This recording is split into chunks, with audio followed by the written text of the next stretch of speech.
First world war, खिलाफत movement and non cooperation movement. So India में nationalism का एक नया चैप्टर शुरू हुआ फर्स्ट वर्ल्ड वॉर के दौरान। इस वॉर की वजह से इंडिया के रिसोर्सेज खत्म हो गए, यानी कि ड्रेन होने लगे। लोगों को काफी हार्डशिप्स करनी पड़ी। ब्रिटिशर्स ने ज्यादा टैक्सेस लगाए, प्राइस बढ़ा दिए और जबरदस्ती लोगों को आर्मी में रिक्रूट करना स्टार्ट कर दिया। इसी के साथ क्रॉप्स में फेलियर हो गया, जिससे हमारी कंट्री की कंडीशन बहुत खराब हो गई। इसके बाद आता है गांधी जी का अराइवल और सत्याग्रह।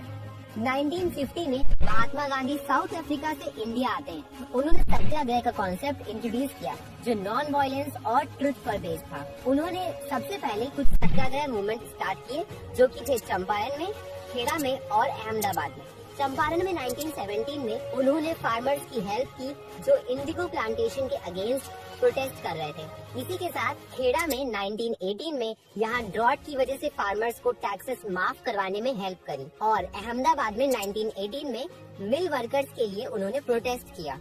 इसके बाद 1919 में एक बहुत बड़ा इंसिडेंट हुआ, जिसे हम रॉलेट एक्ट कहते हैं। सो ब्रिटिशर्स ने लॉ पास किया, जो बिना किसी ट्रायल के लोगों को जेल भेजने की अथॉरिटी यानी कि पावर देता था। इस एक्ट के खिलाफ गांधी जी ने एक हड़ताल कर दिया, लेकिन ये प्रोटेस्ट जलियांवाला बाग में एक खतरनाक ट्रेजेडी में बदल गया।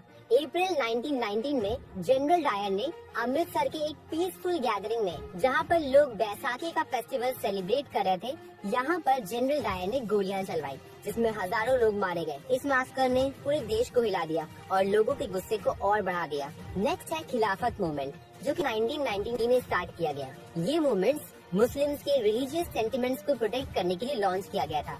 खिलाफत मूवमेंट को लेड किया गया by two brothers, Shaukat Ali and Mohammad Ali. इसी को देखते हुए गांधी जी ने हिंदूज और मुस्लिम को एक साथ मिलाकर एक बड़ी मूवमेंट की शुरुआत करने की सोची और 1920 में नॉन कॉपरेशन मूवमेंट स्टार्ट किया। नॉन कॉपरेशन मूवमेंट के 3 मेजर एम थे। ब्रिटिशर्स के गुड्स यानी कि सामान को बॉयकॉट कर देना, स्कूल कोर्ट्स को अवॉइड करना और ब्रिटिशर्स के इंस्टीट्यूशन को छोड़कर इंडियन इंस्टीट्यूशंस को सपोर्ट करना। बट ये मूवमेंट कुछ कारणों की वजह से फेल होता हुआ दिखाई दे रहा था, जैसे कि खादी क्लोथ बहुत एक्सपेंसिव हुआ करते थे, जिसे पुअर पीपल अफोर्ड नहीं कर पा रहे थे। इस वजह से पुअर पीपल काफी लॉन्ग टाइम तक इसको बॉयकॉट नहीं कर पाए। दूसरा रीजन ये था कि ब्रिटिशर्स के इंस्टीट्यूशंस के अलावा और कोई अच्छे इंस्टीट्यूशंस प्रेजेंट नहीं थे। सो जिन लोगों ने जॉब से स्ट्राइक्स करी थी, वो वापस अपने अपने काम पर लौटने लगे और कहीं न कहीं ये मूवमेंट फेल होने लगा। इसके बाद आता है द चौरी चौरा इंसिडेंट। सो फरवरी 1922 में गांधी जी ने डिसाइड किया कि वो नो टैक्स मूवमेंट लॉन्च करेंगे, लेकिन इस मूवमेंट में पार्ट लेने वाले लोगों पर पुलिस ने फायरिंग स्टार्ट कर दी। इस फायरिंग की वजह से जो मॉब थी, जो भीड़ थी, वो बहुत ज्यादा भड़क गई और उसने पुलिस स्टेशन पर अटैक कर दिया और आग लगा दी। इस इंसिडेंट की वजह से बहुत लोगों की जानें गई। सो इस इंसिडेंट को देखने के बाद गांधी जी ने अपना ये मूवमेंट वापस ले लिया। Topic 2, different strands with the movements. So nationalist movement में अलग अलग सोशल ग्रुप इन्वॉल्व था और सबका अलग अलग पर्सपेक्टिव था। तो सबसे पहले बात करते हैं मिडिल क्लास की। मिडिल क्लास में थे लॉयर्स, टीचर्स, ट्रेडर्स, जिन्होंने ब्रिटिश गुड्स को बॉयकॉट किया और इंडियन इंस्टीट्यूशंस को सपोर्ट किया। नेक्स्ट है पीजेंट्स यानी कि फार्मर्स, जिन्होंने जमींदार के हाई टैक्सेस और एक्सप्लॉयटेशन के खिलाफ प्रोटेस्ट किया। नेक्स्ट है वर्कर्स। वर्कर्स भी अपनी लॉन्ग वर्किंग कंडीशन और वेजेस को इम्प्रूव करने के लिए स्ट्राइक्स करने लगे। इसी तरीके से ट्राइबल पीपल भी फॉरेस्ट लॉस के खिलाफ प्रोटेस्ट कर रहे थे, जो उनका ट्रेडिशनल, उनका कल्चर अफेक्ट कर रहे थे। ये सभी स्ट्रैंड्स एक ही गोल के लिए लड़ रहे थे, आजादी। Now movement in country side यानी कि रूरल एरियाज में कैसे मूवमेंट चल रहे थे। अवध में पीजेंट्स को लेड कर रहे थे Baba Ramchandra against the landlords and talukdars. इसी के साथ 1920 में औध किसान सभा बनाई गई for the welfare of farmers, जिसको हेड कर रहे थे बाबा रामचंद्र, जवाहरलाल नेहरू और भी कई सारे लीडर्स। नेक्स्ट है movements of tribals in Andhra Pradesh. इसी के साथ आंध्र प्रदेश में अलूरी सीताराम राजू गुरिल्ला वेलफेयर को लेड कर रहे थे। यहाँ पर रेबल्स ने पुलिस स्टेशन पर अटैक कर दिया, but unfortunately Raju was captured and executed in 1924। इसी के साथ हमें देखना है swaraj in plantation. So plantation workers के लिए स्वराज का मीनिंग था मूविंग फ्रीली। वो प्रोटेस्ट कर रहे थे अगेंस्ट इनलैंड इमिग्रेशन एक्ट। इस लॉ के हिसाब से पीजेंट्स या फिर वर्कर्स बिना परमिशन के प्लांटेशन एरिया को छोड़कर नहीं जा सकते थे।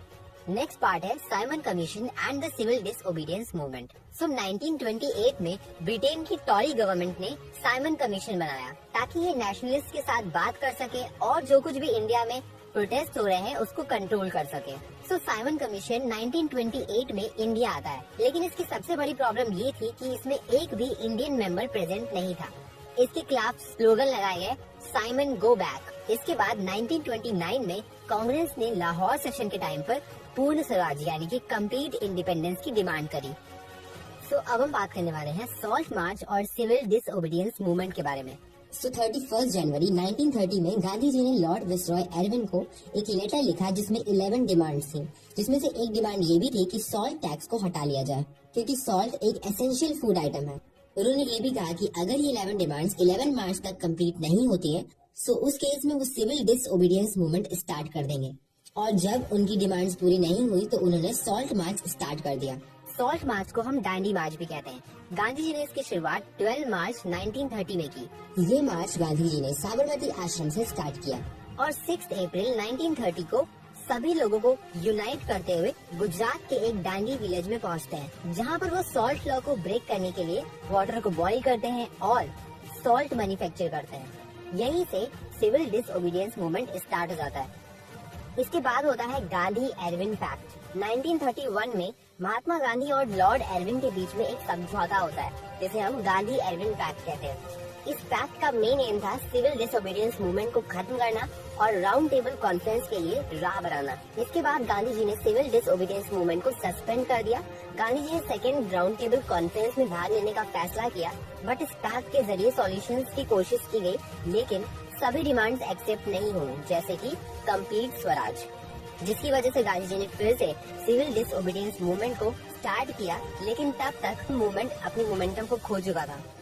सो अब हम बात करने वाले हैं लिमिट्स ऑफ द मूवमेंट्स, यानी कि जो मूवमेंट चल रहे थे उनमें क्या क्या लिमिटेशंस हो रही थी। सो पहला लिमिटेशन ये था कि दलित्स यानी कि शेड्यूल कास्ट गांधी जी के आइडियल के साथ कम्प्लीटली एग्री नहीं करते थे और उनका ज्यादा फोकस अपने सोशल स्टेटस को इम्प्रूव करना था। दलित्स या फिर अनटचेबल्स ने एक्टिवली मूवमेंट्स में पार्टिसिपेट नहीं किया।